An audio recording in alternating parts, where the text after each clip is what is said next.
Hey, it's me, ScoreThatFilm. I'm back.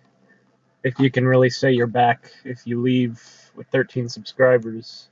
No one notices you're gone. Did you really ever leave? But anyways, what's up everybody? My name's Jack, aka ScoreThatFilm. I am returning to the platform of YouTube after a very successful yet short career, and I'm here to reclaim my territory as the best person talking about movies on the internet. And we're just going to kick that off right here. It's basically how the channel will work, I think, going forward. I'm going to have a weekly show where I review newish movies, now what's even new anymore in the world of movies. Kind of a weird time to return to the movie talking space since there's very little to talk about, but I think I'll make it work. Got some ideas. So basically, once a week, I'll have a show. I'll have a couple reviews of newer movies, maybe talk about some movie news if there's anything relevant. Like I said, probably not. Then I'm also working on some video essays for some movies and actors or stuff that I just want to focus on, put the spotlight on, why I love them, appreciate them, or even some ones I dislike too. I got some of those working. I'll tease the first one is going to be about Ben Affleck, the director. I'm going to be doing just a deep dive into him. Really, the thesis of this essay is going to be, is Ben Affleck a good director, and did we give him too hard of a time at the time his movies came out? But anyway, that's going to be in the future. For this episode, I'm going to be reviewing two movies. It's going to be Dave Franco's The Rental, and the latest A24 film, Kelly Reichardt's First Cow. So let's jump right into The Rental. The Rental is the directorial debut of Dave Franco, brother of one James Franco, who's directed a shit ton of movies that nobody's seen. And you've got a pretty good cast he got together for this movie as well. You have, obviously, his wife, Alison Brie, then Dan Stevens plays her husband, and then Jeremy Allen White from the show Shameless. I know him. I'm shameless in my admission of watching that show. To a certain point, like season 4. And then Sheila Vand is the other main cast member. I wasn't too familiar with her, but she's really good. The whole cast, really the biggest strong point of the movie, I'd say, is that these are all likable people that you want. Well, as far as, the cast, not their characters, no spoilers, but they're not the best, it turns out, most of them. But as far as the cast, got a likable group of people. Toby Jones also in the movie. He plays kind of the property manager. Basically, the plot of the movie, very simple. It's these two couples plan a weekend getaway to an Airbnb. And just spoiler-free, what I'll say, this movie's just fine. Very standard. It's finely directed by Dave Franco. Nothing like standout-ish about the style, but it's very clean, very crisp. Like I said, good performances. Everybody's fine. It's a slasher movie. It gets, through those beats, blah, blah, blah. It's very watchable. So I'd say this movie is watchable. If it were to come out, it was originally going to have a theatrical run before all of the COVID stuff started. But if it had come out in theaters, I'd probably like it less. Having, actually committed to going to a theater, buying a ticket, getting concessions, whatever, sitting there for 2 hours, driving home. I'd probably have less nice things to say about it, but seeing as I paid $7 to rent this at my house, I think it was fully worth that $7. I'd say The Rental, I'm sorry, but it's a fine rental. The review of it is in the title itself. So if you like this kind of thriller, slow burn, home invasion type movie, I'd say this is just a perfectly fine one. Gonna be scoring things now. I didn't before, but I'm going to try to going forward. I'm just going to do out of 5 stars, like on Letterboxd. And I think I'd give The Rental a generous 3 out of 5. I'd say most of it is a 2.5 out of 5. I'd say this is your textbook 2.5 out of 5 movie. But I really did like the cast. I found myself rooting for a couple of them. I was like, if you're able to do that, then I'd say you get at least a 3. But let's get into some spoilers, because that's where my biggest issues with the movie lie, is kind of when we're getting into the reveals of the movie. So if you want to watch Dave Franco's The Rental, it's out on VOD. You can check it out. I'm going to be spoiling it from here on forward. Just my first issue is, so basically, Toby Huss is not the killer. It's all a big red herring the first hour to the fact that it's just this random psychopath that rents places and then trips it out and then fucks with the people and kills them.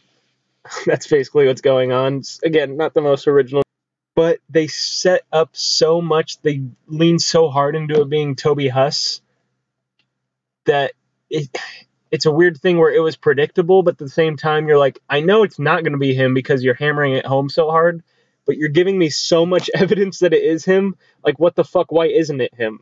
Like, just an example.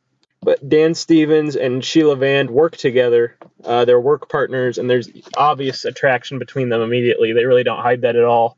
And obviously, that will pay off later. But basically, they set up that they both try to book this Airbnb. Mina, her character, tries first. It is declined. And then Dan Stevens tries Charlie, a white male, and his is accepted within an hour. And so they discuss this in the car on the car ride over there. They have a complete conversation about it. Charlie brushes it off, whatever. Then they get to the place, and Mina full-on confronts Toby Huss's character about it. Just blatantly calls him out for it, and he doesn't really have an answer for her. But that's it.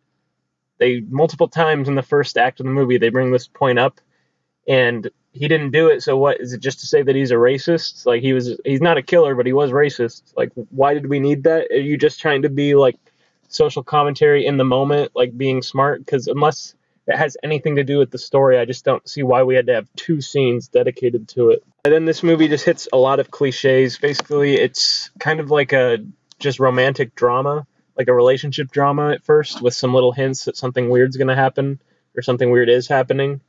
And like I said, you get just super obvious that these two Charlie and Mina characters are going to get together. Like, I don't think he was trying to hide it, because if he was, like, holy shit, that's horrible. But I don't think the point was for their relationship to be subtle. But again, so they end up sleeping together. And then later they discover a camera that was filming them. And okay, here's a big problem for me. You find a camera that's been recording you in the shower. Get the fuck out of there. They came up with some bullshit. They threw in a horrible plot convenience of the other 2 characters were on a hike. That's why they were able to have this conversation, discover the camera. And then they're coming back from the hike right as they're trying to figure everything out, so they couldn't come up with the perfect plan, so we're just going to wait it out another night and pretend it never happened. No, you fucking idiot. Don't stay in that fucking house if you think someone's filming you. Jesus Christ. Who cares if he can blackmail you for having sex? That dude could try to kill you. He's filming you. Who knows what the fuck's going on? It's just really hard.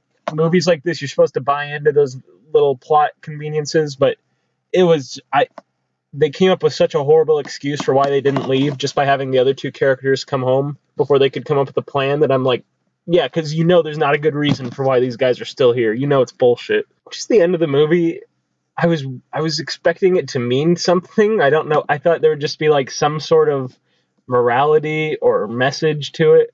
But the only thing I could get out of the movie is be more careful when you're renting an Airbnb. Like, check if there's cameras. I don't know. Because he just kills them all in the end, and then we see him go on to the next place, start setting up, and he's going to kill more people. So we just see this guy's just got it down to a science, just doing his thing. The movie ended, I was just like, okay. And that's it? All right. Sure. It's cool.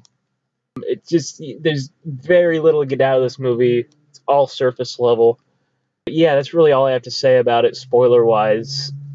It probably sounds like I dislike the movie more, because I did enjoy it. I ended up watching it twice in the 48 hours, because I planned on doing this, but I didn't mind watching it again. It flew by. It's just such a kind of, you can't get anything out of it.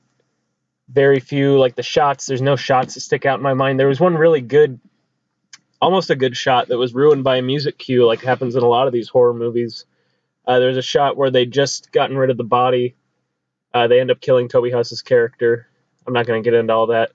But they're walking back, and Charlie goes, all right, let's just find the videotapes and get the fuck out of here or something. And then you see the masked man, like, walk from behind them. So they're walking, and he, like, comes in from a different angle and is walking behind them, and they don't see him.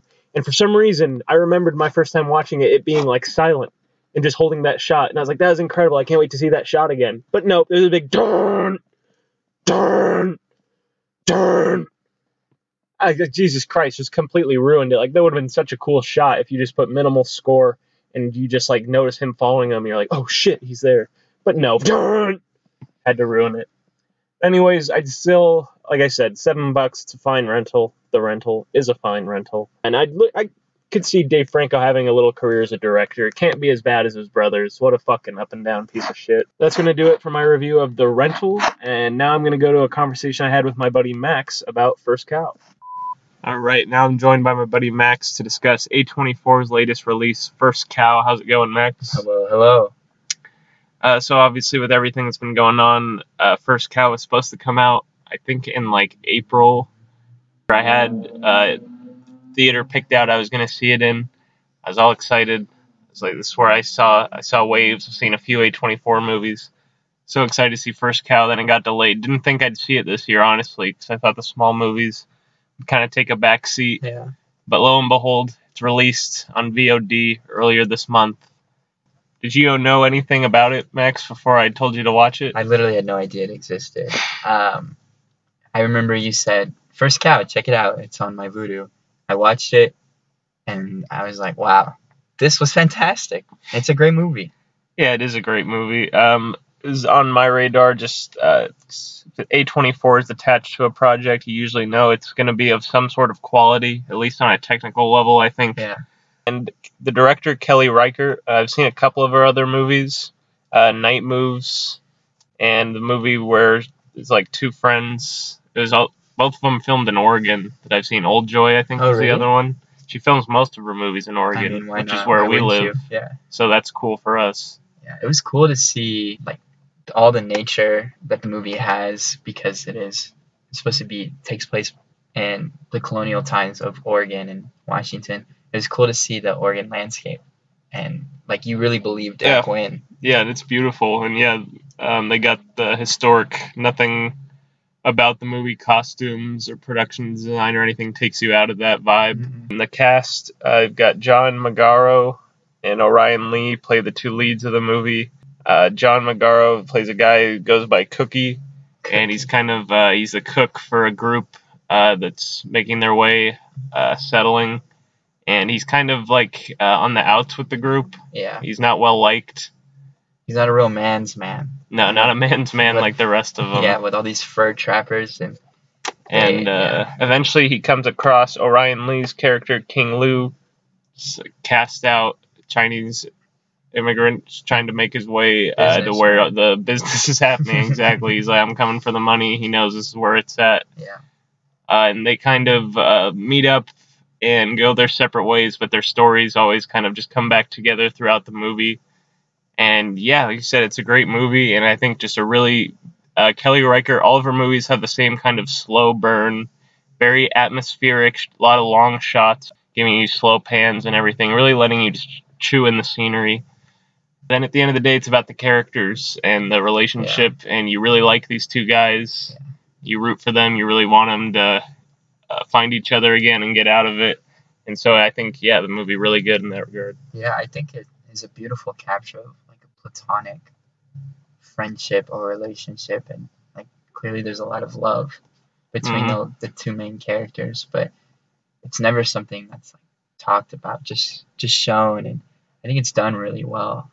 Yeah, when you get movies just about like just a classic friendship. Yeah. You get some like romantic comedies, so many in that, but this is just dudes being guys, out in the wilderness. It's like a romantic movie for a platonic friendship, I think.